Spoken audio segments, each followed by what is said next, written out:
Սիմոնյան, ինչ չափորոշիչով եք ընտրություն կատարել ձեր կուսակիցների հետ կապված եւ ինչի համար ձեզ պետք է քվեարկեն ձեր կուսակիցները, ինչ արժանինքների համար։ Նայել եմ, տեսնում եմ գալիք խորհրդանում այդ մարդը անելիք ունի, թե չունի։ Նայել եմ, արդյոք այդ մարդը անցած այս ժամանակահատվածում իրեն ոնց է դրսևորել եւ ըստ դրա քվեարկել եմ, ինչ վերաբերում է ինձ, կարծում եմ ես այս կուսակցության հիմնադիր անդամներից եմ եւ Հայաստանի Հանրապետության թերևս արդեն ամենաերկար ազգային ժողովի նախագահ եւ իմ նախագահության օրոք, իմ պարլամենտական գործունեության օրոք հնարավոր բոլոր դժվար իրավիճակները եղել են, սկսած ազգային ժողովի շենքի վրա հարձակումից, վերջացրած ռադիկալ տրամադրված ընդդիմությունով, վերջացրած հուզական եւ շատ ցավոտ իրավիճակում մեր տարբեր հայրենակիցների հետ լսումներով, միջազգային գործունեությամբ կարծում եմ, որ շատ բան եմ արել, որի համար ես շատ ու շատ մարդկանց կողմից գուցե եւ ընտրվեմ։ Այլ Պարոն Սիմոնյան, ըստ ձեզ գալիք ազգային ժողովում Հայկ Սարգսյանը անելիք ուներ, թե չէ։ Կարծում եմ վարչության որոշումով այդ հարցի պատասխանը դուք ստացել եք։ Պարոն Սիմոնյան, հանրային ռադիո արդեն որոշակի անում են ընտրական ցուցակներն իրենց պոտենցիալ վարչապետների թեկնածունելով, ԿՊ-ի համար մրցակից թեկնածուն ըստ ձեզ ով է։ Մեր համար, մեր կուսակցության համար։ Պետք է ասեմ, որ այս պայդրությամբ կոնկրետ մրցակից ակնհայտ չի երևում եւ դա միայն իմ կարծիքը չի, դա մեր քննարկումներն են ցույց տալիս, որովհետեւ դաշտում կա վաղուց կայացած ուժ, որը որ լավ կուսակցական համակարգ ունի եւ իր հավակնության մասին է հայտնել։ Դաշտում կա նոր ուժ, որը որ հավակնում է ինչ-որ մի մաս երիտասարդների, ջահելների, ես նկատի ունեմ նույնիսկ մի քանի տենց ուժ կա, որոնք որ տենց հավակնում են երիտասարդների նկատմամբ տենց լավ երիտասարդների համար լավ առաջարկություն անելու համար, կա ուժ, որը որ անակնկալի պես է իրեն պահում, բայց ինչքան շատ են այդ ուժի ներկայացուցիչները խոսում, այնքան ակնհայտ է դառնում, որ ոչ մի անակնկալ չկա, մի խոսքով խճանկարի բոլոր գույները կան եւ անկեղծ ակնհայտ չի, թե որն է իրական մրցակիցը, դրա համար մենք մշտապես ամենամեծ եւ ամենաառաջին մրցակից ինքներս մեզ ենք համարում եւ այն ասելիքը, որը որ մենք պետք է ասենք, որովհետեւ մեր խոսակցությունը Հայաստանի Հանրապետության ժողովրդի հետ ստացվել է եւ այդ խոսակցությունը շարունակվում է եւ շարունակվելու է, դրա համար չեմ կարող կենտրոնանալ եւ կոնկրետ բան ասել, հա։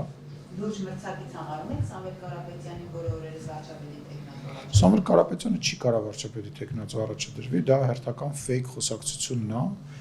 եւ թերևս այն նախկին մեր գործընկերների նկատի ունեմ ընդդիմադիր գործընկերների պես երևի իմ կարծիքն է ինքը իր համար փախուստի ձև է փնտրել նման որոշումով, որովհետեւ դե գիտեք ինչ մշտապես ինքը հայտարարել է, որ քաղաքականությամբ չի ուզում եւ չի զբաղվել, ում վրա քրեական գործ են հարուցում, կուսակցություն է ստեղծում, ուզում է գա պարլամենտ, ինչ որ տան նոմսատ բան է դարել, նոր մոդա է դարել, որ ում վրա քրեական գործ են հարցում, բարձում է ինքը տենց վաղեմի քաղաքական գործիչ է։ Բայց որ հարցազրույցները նայում ես մի տարի մի ժամ առաջ ասում են որ ընդհանրապես քաղաքականության հետ կապ չունեն, ինքը չի կարող լինել վարչապետի ոչ տեխնացու, ոչ վարչապետ, մի քիչ աբսուրդային է իրավիճակը։ Հայաստանի Հանրապետության օրենսգրքից ելնելով եւ էլի շատ ու շատ բաներից, բայց այնքան շատ է այդ բաները, որ նույնիսկ ասելու կարիք չկա, այսինքն ինքը չի կարող լինել տեխնացու, ինքը չի կարող լինել падգամավոր, ինքը չի կարող լինել վարչապետ, ինքը չի կարող ոչ մի բան լինել, ինքը կարա, չգիտեմ, Ռուսաստանում կամ Կիպրոսում ինչ որ բան փորձի լինել, եթե այնտեղ դա թույլատրել է իրենց օրենսդրությամբ, դա ծանոթ չէ։ Պարզապես իրենք հայտարարում են մեր ձևով շարժումը, որ բոլոր սոցհարցումները վկայում են այն մասին, որ իրենք են մեծամասնություն ստանալու ազգային ժողովում եւ ունենալ վստահություն։ Որ իրանց գնում տենց բան են ասում, թող խաչակնքվեն մի հատ։ Աբսուրդ է։ Իրանք պետք է գիտակցեն, որ շատ ու շատ մարդիկ ուղղակի շահից ելնելով, ֆինանսական շահից ելնելով, փողի շահից ելնելով կարող են իրանց ասել են ինչ-որ իրանք ուզում են լսել, կարող են գնալ եւ մտածել, որ ըհը, ստեղ կարելի է այս ցուցակով բան, բայց ակնհայտ է, որ չի կարող գիտեք ինչ ասեմ, կան կուսակցություններ, որոնք համակարգեր ունեն։ Հայաստանի անդիմադիրների մասին է խոսքը։ Ու իրանք նույնիսկ իրանք են իրանց ջախջախելու։ Այսինքն այդ բանն է, այդ միֆն է, որին որ ռուսերեն մի հատ արտահայտություն կասեն, որ շատ ավելի հասկանալի լինի, հա, мы пошутили, они поверили։ Իրանք իրանց բան են անում։ Շատ ցավում եմ այդ օթերում իրանց ապրելու իրավիճակի համար։ Պարզորեն Երեք Փաշինյանն ասում է ջախջախի չփոքրամասնություն են դերում։ Ձեր մոտ այդ վստահությունը որտեղ է, սոցհարցումներ ունեք, ձեզ ասեն են, որ դուք 50+1 հաստատ ունեք, 54-ն են որտեղ է այդ չափից դուրս վստահությունը։ Ռուզանա ջան, տիրապետում ենք իրավիճակին, մենք չենք կտրվել թե ընտրական process-ներից, թե մարդկանցից եւ քննադատություններն էլ գիտենք, քննադատություններն ենք լսում, մեր խնդիրներն էլ գիտենք, ուրիշների խնդիրներն էլ գիտենք, եկեք sense պատասխանեմ, իրանք էլ են վստահ, որ իրանք ջախջախիչ պարտություն են տանելու։ Ես կարծում եմ, որ սա ամենախոսուն պատասխանն է, որ կարող է ասել։ Իրենք վստահ են, բայց հատել են դրապարքային հակասություն։ Դե ես ձեզ ասացի, ես կարող եմ բացատրել յուրաքանչյուր կուսակցության անուն տվեք, ես բացատրեմ այդ կուսակցությունը ինչ անում այս գալիք ընտրությունները։ Հիմնականում շատերի դեպքում դա կրկնվելու է, բայց ես գիտեմ այդ մարդիկ ինչ են անում։ Ես ձեզ բառացի ասում եմ, դուք խոսում եք այդ մեր ձևովի հետ կապված, ասում եմ այդ մարդը քաղաքականությամբ զբաղվում, որտեղ քրեական գործ կա։ Եթե այդ մարդը քրեական գործ չներ, այդ մարդը քաղաքականությամբ զբաղվելու էր, ինքը ասում է ոչ։ Դուք ինչ եք ասում։ Քրեական գործը եղավ, Սամվել Կարապետյանի հայտարարությունից հետո եղավ, երբ ասեց, որ մեր ձևով աջակցելու ենք։ Չէ, սխալ եք ասում, քաղաքականությամբ ինքը սկսել է զբաղվել ընդամենը վերջերս, ես նույնիսկ ասեի AI-ի հայտարարության շնորհիվ, որտեղ միջև այդ նույնիսկ հայտարարված չէր, որ ինքը ինչ-որ ձևով զբաղվել է, որտեղ ակնհայտ էր, որտեղ Ռուսաստանի եւ Կիպրոսի քաղաքացին չի կարող զբաղվել, այս համանդրությունը դա թույլ չի տալիս, նաեւ խոչընդոտում է ազգային ժողովի կանոնակարգ համանդրական օրենքի 61-րդ հոդվածը, որը որ նկարագրում է առաջին նիստը, ինչ պետք է լինի եւ ոնց պետք է լինի։ Այսինքն դենց, գիտեք ինչ, սա հերթական Չէ, հիմա մենք չենք, ես Ռուզաննա ջան, մենք եկեք չքննարկենք ինչ քրեական գործը աբսուրդային, ինչ քրեական գործ աբսուրդային չի։ Ես վստահեցնում եմ, տենց ասացված կա, որ բանտում մեղավոր մարդ չի լինում, եւ յուրաքանչյուր մարդու, որը որ ինչ որ հանցագործություն է արել, ինքը բնական է իր արդարացումներ ունի եւ բացատրություններ ունի, թե դա ինչի է տեղի ունեցել, բայց ասածս այն է, որ մարդիկ սկսում են քաղաքականությամբ զբաղվել այն դեպքում, երբ որ հայտ է գալիս քրեական գործ։ Շինծույա, շինծուչի, լավնա, հիմնավորա, դրա մասին չենք խոսում։ Եվ դա Հայաստանի Հանրապետության քաղաքացիները հիմար չեն։ Մարդիկ հասկանում են, որ ինչի է ինքը զբաղվում քաղաքականությամբ, իսկ ինչի միջև այդ չէր զբաղվում, իսկ ինչ էր խանգարում միջև այդ, ինչ որ ծրագրեր անել, ինչ էր առաջ գովում Հայաստանի Հանրապետության այսօրվա իշխանություններին, ինչեր ասում, չեմ զբաղվել, հիմա զբաղվում եմ։ Վերջի ես ձեզ առաջարկում եմ գնաք իրանից հարցնեք, այս հարցերը իրեն տակ, որովհետև արգելք չկա, եթե AI-ը չպատասխանի, թող ինքը այլ ինչ կապ ունի, 21-րդ դարն է, Zoom-ով միացեք, մենք ստեղից Ամերիկա հարցազրույցներ ենք անում, Zoom-ով միացեք կամ գնացեք Cure իրանց մոտ։ Արգելք չկա, ուրեմն նորից եմ ասում, արգելք չկա իմ իմանալով եւ նույնիսկ իրանք բանակցություններ են վարել, որպեսզի հարցազրույց տան եւ ես ձեզ հորդորում եմ գնացեք իրան այդ հարցերը տվեք, թող ինքը պատասխանի։ Բայց նորից եմ ասում, հերթական անգամ Հայաստանի Հանրապետության քաղաքացիներին մոլորության մեջ գցել, ասեմ մի անգամ Կանադայի քաղաքացի բերեցին, որ իբր պետք է վարչապետ դառնա, Աստծո օրհնությամբ, այն մեկն էլ ասում էր Աստծո օրհնությամբ, չէ, այն անհաջողակը ասում էր աստծորտնությամբ։ Հիմա այս մեկը ասում է, չգիտեմ, դրսից ինչ որ մարդկանց են բերել, որոնք մեզ ուզում են բացատրեն մեր սահմանադրությունով, ոնց իրանք կարող են ամեն ինչ անել, որ իրանք ուզած մի խոսքով աբսուրդ է սա։ Շատ սխալ բան արեցին քաղաքական առումով։ Ավելի լավ է անհայտ մեկին դնեին, մասնակցեին այդ բանի տակ, բայց այս պլան провалился, ասենց ասեմ։ Պարոն Սիմոնյան, ձեր վերջին ճեպազրույցում ասացիք, որ Մոսկվայում անուններ եք հնչեցրել Լավրովի մոտ, ովքեր Հայաստանի դեմ հիբրիդային գրողներ են անում, այդ ձեր հայտարարությունից հետո այդ գրողները շարունակում են, օրինակ Զատուրինը, որ իշխողների պատգամավորը ասում է, որ այս կուսակցությունը Նիկոլ Փաշինյանը չպետք է վերարտադրվի, համարում եք սա ինչ-որ պետական միջամտության փորձ քաղաքացիությունների ընդառաջ Ռուսաստանի կողմից։ Եթե լուրջ համարում եմ, որ այո, դա իրան չի վերաբերվում, որովհետև ինքը ավելի լավ է թող հիշի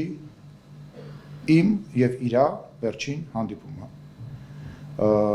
Իսկ որպես կեսկատակ կասեմ, ինչքան ինքը ու իր նմանները խոսեն, այնքան մենք շատ ավելի շատ ձայներ ենք ստանալու Հայաստանի Հանրապետությունում։ Ես իրանց էլ եմ դա ասել։ Ես ասել եմ նաև, որ եթե դուք ելույթ եք ունենում, ասում եք, գիտեք ինչ,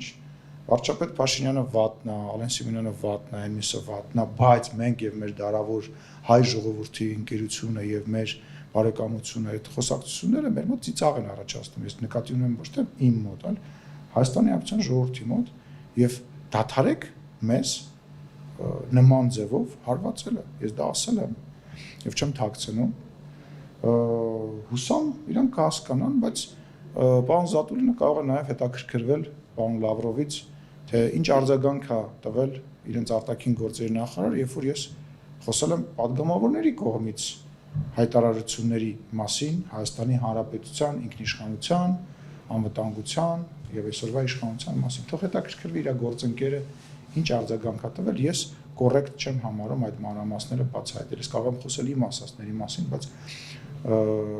գործընկերոջ ասածները չեմ ուզում բարձրաձայնել։ Իսկ ունեք տպավորություն, որ Մոսկվայում ունեք ինչ-որ բանից դժգոհ են Հայաստանի արտաքին քաղաքականությունից եւ այս արձագանքները դրա հետևանք են։ Մասնավորապես Հայաստանի վերջին կուրսը ոչ թե Ռուսաստանի ուղղությամբ։ Ինձ մեկը։ Ինձ կարևոր է, որ Հայաստանի Հանրապետության շահերը առաջ գնան եւ ինձ մենակ հետաքրքրում է Հայաստանի Հանրապետության շահերը։ Թե դժգոհ են, դժգոհ չեն, լավ, ուրեմն պետք է քննարկենք, բայց ինչ եմ գնում այնտեղ։ Ես գնում եմ, որ այդ հարցերը քննարկեմ, բայց եթե Հայաստանի Հանրապետությունը պետք է խաղաղություն կառուցի, եթե Հայաստանի Հանրապետության զինվորները, տղաները պետք է չթան մահանան, անկեղծ ինձ մեկը որևիցե այլ երկրի ինչ որ ներկայացուցի էմոցիան։ Բայց ռազմավարական դաշնակցի վերաբերմունքը դեղանտել եք է։ Ռազմավարական դաշնակցի վերաբերմունքը, էմոցիաները քաղաքականության մեջ որևիցե նշանակություն չունեն։ Կա շահ։ Շահերը ուրիշ է, եթե էմոցիայի մասին ենք խոսում, ուրիշ խոսակցություն է։ Շահերը գիտեք ինչ, ժամանակին էլ եմ ասել, եթե իրանց շահը որևիցե երկրի, չլինի դա Ռուսաստան, թող լինի մեր ամենաշատ սիրած Ֆրանսիան, ԱՄՆ-ն, Եվրամիություն, եթե իրանց շահերը բրդի, ասի, որ պետքա Հայաստանը մանրադրամ դարձնել, Հայաստանը դառնալու է մանրադրամ։ Ռուսաստանը այն առումով է առանձնացնում, որ տնտեսապես մենք շատ կախված ենք Ռուսաստանից։ Այդ առումով արդյոք նույնը կարելի ասել Ֆրանսիայի կամ Անգլիայի հետ կապված Ռուսաստանը այլ հարաբերության մեջ է մեծ հետ։ Եվ ոչ մեկ դա չի ժխտում, բայց երբ որ մեր վրա ճնշում է գնում, դրան դիմադրելը եւ ասելը հոպ, դա մեր պարտականությունն է։ Ասել կանգնեք, որովհետև հա հասկանում ենք ձեր շահերը, բայց եկեք մեզ մի ոչնչացրեք, հա մենք ենք մեռնում։ Ձեզ մեր երեխեքն են մեռնում։ Այսինքն ինչ ասենք ռազմավարական, դա ճիշտ տրամաբանություն է, ասենք դե ռազմավարական գործընկերն է, ուղարկենք եւս 3000 հոգի մարդ թող գնա զոհվի, հա, որտեղ ռազմավարական գործընկերը չկա։ Չէ, դժվար է, իրականում դժվար է այդ խոսակցությունը, իրականում դժվար է այդ բարձրաձայն ասելը, որովհետև այդ հսկա երկիրը իր հսկա հնարավորություններով, որը որ անսպառ հնարավորություններ ունի, բայց միևնույն ժամանակ ասում եմ, մեր հենց գործը այն է, որ մենք դա իրանց ասենք։ Ու ես իրանց ասել եմ այն ինչ որ վարչապետը այն երեքստեղ ասեց, որ մենք իրանց հետ չենք կռվելու։ Մեր միակ ուզած բանը նա է, որ մենք ունենք մեր շահերը, իդեպ այդ շահերը տենց մինիմալ են, հա, էկզիստենցիալ շահերի մասին է խոսքը գնում այսօրվա օրով, եւ այդ շահերը մենք ուղղակի տեղ չունենք զիջելու։ Սա է։ Չէ, երկաթուղին չնես Երեք Փաշինյանն ասում էր կառավարման վերցնելու նպատակ ունենք, երկաթուղին, գազը, ԵԱՏՄ-ն, դրանք քիչ են էս համար։ Բայց մենք աշխատում ենք այդ ուղղությամբ։ Մենք իրանց առաջարկ ենք անում։ Երեք վարչապետը նաև ասաց, որ այն ինչ որ Վաշինգտոնում ստորագրվել է, նաև իրենց դա առաջարկվել է։ Մենք իրենց առաջարկել ենք նաև երեք վարչապետը ասում էր 1 կիլոմետր, 4 կիլոմետր։ Մենք դա իրենց առաջարկում ենք։ Նորից եմ ասում, մենք իրենց հետ կռվելու ոչ ցանկություն, ոչ հնարավորություն, ոչ նպատակ չունենք, չենք ունեցել, բայց մենք նպատակ եւ անհրաժեշտություն ունենք պաշտպանվելու Հայաստանի Հանրապետության, այն որ ասում եմ Հայաստանի Հանրապետության, նկատի ունեմ հենց անկախ հանրապետության, ոչ թե ինչ որ կազմում, ինչ որ հա դրոշով իր պարլամենտով, բայց ինչ որ ֆեդերատիվ, ինչ որ մի այլ դրա մեր նպատակը դա ու մենք դա միջև վերջ ատամներով պաշտպանելու ենք։ Նույնիսկ այդտենց մեծ հսկայի եթե ինքը տենց որոշում ունի եւ ունենա։ Ինչն է տարօրինակ։ Ուղղակի ես գիտեք ինչն է խնդրեմ, որտեվ տենց միշտ սովոր ենք էլի երևի որ տենց եթե դե մեծ երկիր է բանա, պետքա բան անենք։ Հա արեցինք տենց 30 տարի արեցինք։ Ղարաբաղում արեցին, Ղարաբաղի կառավարությունը դա արեց։ Ինձ ընդդեղի ղեկավարը ասում էր դուք Հայաստանի մասին մտածեք, Ղարաբաղը այսօր ամենաապահով տեղն է 44 օրյա պատերազմից հետո։ Ասում էր ձեր մասին մտածեք։ Գրում էին «Спасибо России» եւ այլ։ Մտածում ենք Հայաստանի Հանրապետության մասին ենք մտածում ու շարունակելու ենք մտածել ու ես վստահ եմ, որ գալիք ընտրություններում Հայաստանի Հանրապետության ժողովուրդն էլ է մտածելու Հայաստանի Հանրապետության անկախության մասին, տերականգնելու Հայաստանի Հանրապետությանը, ինքնիշխանությանը, այն իրավունքին, որ ինքը ինձ կարա Facebook-ում ինչ ասես ասի ու դրա համար չպատժվի։ Ու այսօր այո իրոք ով ում մասին ինչ ուզում ասում է օրենքի շրջանակներում եւ չպատժվում։ Միջև այն պահը, երբ որ ինքը օրենք է խախտում։ Խոսքի ազատություն, լրագրողները, դուք լրագրող պետքա բոլոր լրագրողները գնաք քաղաքացիական պայմանագիր ընտրեք։ Ես ձեզ լուրջ եմ ասում։ Եթե ծուռը նստենք դուզը խոսենք, կներեք այս խոսակցականի համար։ Այն խոսքի ազատությունը, որ Հայաստանի Հանրապետությունում այսօր կա, սա երազանք է։ Սա երազանք է, սա ձեր ազատությունն է, սա ձեր աշխատելու տեղն է, այս հասկանում եմ, միգուցե մեկին չեք սիրում, միգուցե ինչ-որ բանի հետ համաձայն չեք, բայց հավատացեք, ոչ առաջ, ոչ Աստված մի արածցե, եթե մենք վերադառնանք անցյալ, դուք այդ հնարավորությունները չեք ունենալու։ Բայց այդպես չէ, որ խոսքի ազատությունը Արի չվերացենք մեր քո հարցազրույցին, հա։ Բայց անդրդի համաձայն չեմ։ Ես վստահ եմ, որ ընտրությունների օրը դու եւ ու շատ ընդդիմադիր լրագրողներ գնալու են քաղաքացիական պայմանագիր ընտրել։ Ես վստահ եմ դրա մեջ։ Պարոն Սիմոնյան, Ֆրանս 24-ին տված հարցազրույցում իր համար եւ նշել է, որ ըստ էության մտադրված չէ Բաքվում պահվող հայ գերիների վերադարձնել, նաեւ խոսելով խաղաղության պայմանագրի մասին նշել է, որ կստորագրի, երբ որ Հայաստանում սահմանադրությունը փոխվի ձեր մեկնաբանությունը։ Ես չեմ տեսել այդ խոսակցությունը, այդ հարցազրույցը եւ չեմ կարող մեկնաբանել, որովհետեւ հարցազրույցը առավել եւս այնց կարեւոր հարցազրույցը մի նախադասությամբ եւ մեջբերման պատրաստ չեմ մեկնաբանել եւ ես պետք է ասեմ ընդհանրական գնահատական տալով, որ այն գործընթացը ու այն աշխատանքը ու այն ոճը, որը որ մենք երկստեք Ադրբեջանի հետ այսօր իրականացնում ենք, բարդ է, դժվար է, բայց առաջ գնալու հնարավորություն ստեղծող բան է, որից որ մենք չպետք է հրաժարվենք եւ տենց էլ անում ենք։ Կվերադառնան, բոլորն էլ վերադառնալու են։ Այսօր չէ, վաղը չէ, բոլորն էլ վերադառնան։ Ինչպես ժամանակին, ասում 200-ին հասնող մարդիկ կային եւ ելի մարդիկ կային, որոնք որ չվերադարձողի ցուցակում են, բայց աշխատանքի շնորհիվ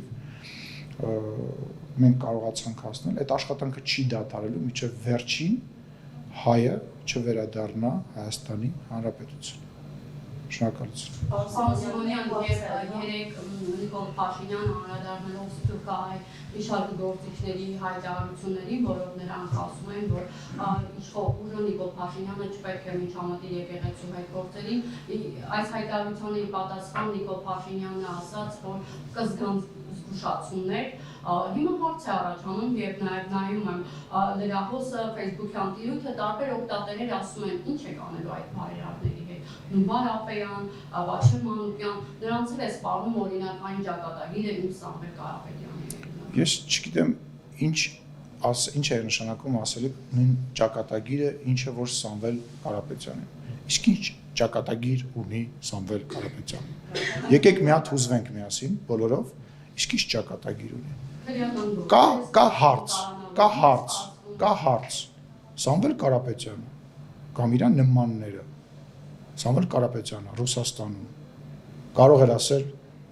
այն փոքրիկ խմբակը, որը որ ինչ որ գործողության հետ կապված եւ ասեր մենք մեր ձևով կմիջամտեինք,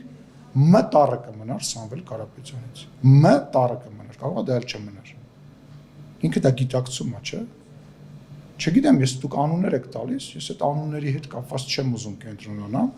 բայց Հայաստանի Հանրապետության ինքնիշխանության, սահմանադրական կարգի հետ կապված որ երկրից ուզում է լինի, ուզում է Ֆրանսիայից լինի, ուզում է Լիբանանից լինի, ուզում է ԱՄՆ-ից լինի, բնական է մենք դիմադրելու ենք եւ չենք թողնելու Հայաստանի Հանրապետություն նամեստնիկ բերեն կամ դրսից տղա բերեն, թող հանգիստ նստեն իրենց տեղները, հակառակ պարագայում պետությունը Հայաստանի Հանրապետությունը։ Ես հասկանում եմ, որ որոշները դա դեռ չեն գիտակցել, որտեվ ժամանակին այդ բարերարները փողեր են տվել, նվերներ են արել, տներ են կառուցել, պալատներ են նախագահական եւ ինչ-որ բան վերանորոգել եւ մտածել են, որ դե իրենց բանն էլի դուքյանն է, էլի։ Այդ ոնց կարա մենք այդտեղ փող ենք տալիս, այդ ոնց կարա այդտեղ ղեկավարը բան մեր ասածը չանի։ Հիմա 2018 թվականի ցեսքում չկա մեկը, որ կարա ասի ինձ վարչապետին, մեր բարձրաստիճան որևիցե պաշտոնյային իրանցից մի դրամ նվերավերսը կամ ինչ-որ իրենց բանապարտք։ Մենք նույնիսկ այդ դրամահավաքներն ենք վերացրել, որ Հայաստանի Հանրապետությունը անցկացնում էր, որպեսզի ցույց տան, որ Հայաստանի Հանրապետությունը կարող է իր կարիքները ապահովել։ Դրա համար ասում թող հանգիստ նստեն տեղները, քթները չխոթեն Հայաստանի Հանրապետության ինքնիշխանության, անկախության, ինքնավարության դաշտ։ Հայաստանը տեր ունի, դա ժողովուրդն է։ Ժողովուրդը գնում է ընտրությունների ժամանակ որոշում է, թող գան ստեղ, ապրեն, իրանց երեխաներին ուղարկեն բանակ, ծառայեն, գան աշխատեն, հարկ վճարեն, խնդիրները տեսնեն, հետո նոր հավակնեն Հայաստանի Հանրապետության ներքին գործերում խառնվելուն։ Վիդիցիլի։ Այդ ովքեր են, էտում են բարեգործություն արել, ուզում եմ հասկանամ։ Էտում են բարեգործություն արել։ Նկարվել են, տենց տարել են, բան են բաժանեն, նկարվել են, թե Սերժ Սարգսյանին, Ռոբերտ Քոչարյանի տունն են վերանորոգել կամ նվեր են արել։ Խառնում են։ Մենք մի ղեկավար ունենք, Հայաստանի Հանրապետության ժողովուրդն է։ Այլ Պարոն Սիմոնյան, Վենսի այցից հետո մոտիվացիոնը անընդհատ պնդում է, որ այդ 9 միլիարդը Հայաստանում ոչ թե ներդրում է, այլ պարտք է քաղաքացիների ուսերին։ Սխալ են ասում, սուտ են ասում։ Եթե հաշվի առնենք նաև, որ Եվան դիտարկում է, որ թարգմանությունը լավ չի եղել, կխնդրեմ դուք Ամերիկայի փոխնախագահ Վենսը դա մեկնաբանել է եւ որևիցե ցանկություն եւ ինձ իրավունք չեմ ուզում վերապահել ավելացնելու, բայց Հայաստանի Հանրապետությունում ընդդիմություն չկա ընդդիմություն։ Չկա գոյություն չունի ընդդիմություն։ Հիմա մեր միակ խնդիրը դա որ դուք խոսում եք տարբեր կուսակցություններ, տեսեք դուք ինձ մի քանի րոպե առաջ հարց եք տալիս։ Ում եք տեսնում հիմնական մրցակից։ Դուք չպետք է այդ հարցը տայեք։ Կապ չունի ես ինչ եմ պատասխանում։ Դուք չպետք է հարցը ակնհայտ պետք է լիներ, որ կա 1, 2, 3 ընդդիմադիր ուժ։ Նույն մարդիկ մի խմբից գնում են այնտեղ, հետո գնում են հավաքվում են միտեղ, теперь я Наташа դեմքի արտահայտությունով գալիս են ասում են, հիմա ես էս ինչ կուսակցությունից եմ։ Հիմա ես ինչ կուսակցությունից եմ։ Չկա ընդդիմություն։ Ու խնդրեմը կանում է նրան, որ չեն թողնում, որ ձևավորվի։ Չեն թողնում, որ ձևավորվի։ Մենք շեմը իջացրեցինք։ Ինչի համար այդ շեմը իջացրեցինք։ Մենք ենք չէ դա արել։ Դարձեցինք 4%, 6%։ Ինչ ասես անում են, որ ընդդիմություն ձևավորեն, բայց այտենց ինչ-որ բաներ փորձում են փագել, փորձում են բան անել, բայց վարչապետը ճիշտ ասաց երեք 2026 թվականի հունիսի 7-ին այդ մարդկանց էջը փակվելու է, չի լինելու էլ Ռոբերտ Քոչարյան, Սերժ Սարգսյան, Լևոն Տեր-Պետրոսյան, իրանք վաղուց էին քաղաքական դինոզավր, բայց հիմա ժողովուրդը փակելու է այդ օլիգարխները չեն լինելու, իսկականապես չեն լինելու, ոչ թե ես տենց ինչ-որ հոխորտում եմ, չեն լինելու, վերջանալու է, ոնց որ եկան մտան ազգային ժողով այն մտքով, որ ազգային ժողովի մանդատը անձեռնմխելությունը իրենց կպաշտպանի կաշառք տալու կամ ապօրինի հարստացման գործերով, բայց դա տենց չեղավ, չի լինելու, հասկանալու են, որ կարիք չկա։ Այդ դուրը շղկցնելու հայ ժողովուրդը հունիսի 7-ին։ Վստահ, գիտեք ինչ վստահ եմ դրա մեջ, անասելի վստահ։ Եթե սա չհասցեագրենք ընդդիմությանը, այս ժողովրդի մտահոգությունները, խնդրեմ այդ կոնտեքստում պատասխանել։ Կներեք չհասկացա։ Եթե սա այս հարցը չձևակերպեք, որ Չկա տենց բան, չկա տենց բան, չկա տենց բան, չկա տենց բան, մենք բոլոր տնտեսական ծրագրերը, որոնց մասին որ խոսվել է, դա դրա բացատրությունը տրվել է, տալիս է մենք որևիցե ձևով, որևիցե մեկի վրա բացի մեզնից մենք բեռ չենք դնում եւ չենք պատրաստվում դնել։ Մեզ մեղադրում են, խոսում են արտաքին պարտքի մասին, դրա պատասխանը տրվել է։ Ուրախանում են, չէ՞ որ ամրացված շրջանները տենում են։ Անընդհատ դուք էլ ասում եք, չգիտեմ, պաշտպանողության եւ անվտանգության խնդիր կա։ Հա, այդ ենք անում։ Մեր տնտեսությունը աճ ապրում։ Մենք բոլոր ոլորտներում դրական ոչ միայն ազդակներ, այլ արդյունքներ ունենք։ Ուղղակի մեր խնդիրը այն է, որ ցավոք սրտի այն թողու բոհի մեջ, այն խոսակցությունների մեջ որտեղ են չենք կարողանում լավ ներկայացնենք, դա այո, մեր խնդիրն է, քաղաքացիական պայմանագրի եւ այսօրվա իշխանության խնդիրն է, որտեղ մենք ընկնում ենք այդ պատասխանելու հետևից եւ ինչ որ բաներ չեն կարողանում հասցնել։ Եվ երկրորդ խնդիրը կայանում է նրանում, որ մեր անվտանգային խնդիրները այնքան շատ էին վերջի տարիների ընթացքում, մինչև 2025 թվականը, որ մենակ դրա վրա ենք հիմնականում կենտրոնացած։ Բայց ժողովուրդ, անընդհատ իրար շնորհավորեք։ Տեսեք փողոցում իրար շնորհավորեք։ Դուք հասկանում եք մենք ինչից ենք բրծել։ Դուք հասկանում եք մենք ինչից ենք բրծել։ Հայաստանի Հանրապետությունը տասնամյակների, հարյուրամյակների համար իր գոյությունը ապահովել է։ Շնորհավորեք իրար, լուրջ եմ ասում, սա պաթոսային ինչ որ մեծ խոսքեր չի։ Բրծավ, պատերազմը ավարտվել է։ Էլ երեխեքը չեն զոհվելու։ Երեք նայում եմ, տեսնեմ, բանա ունչա, Չակերտավոր խաղաղության տարիներին ամեն տարի տասնյակով մարդ երեխա է զոհվել։ Նկատի չունեմ բանակում տարբեր քրեական ենթամշակույթների խնդիրների պատճառով։ Հակառակորդի կրակոցից տասնյակներով 100 քանի մարդ է ընդամենը մի 10 տարվա ընթացքում, հենց տարին 15-20 հոգ երեխա մեռնելը միջին նորմա է եղել։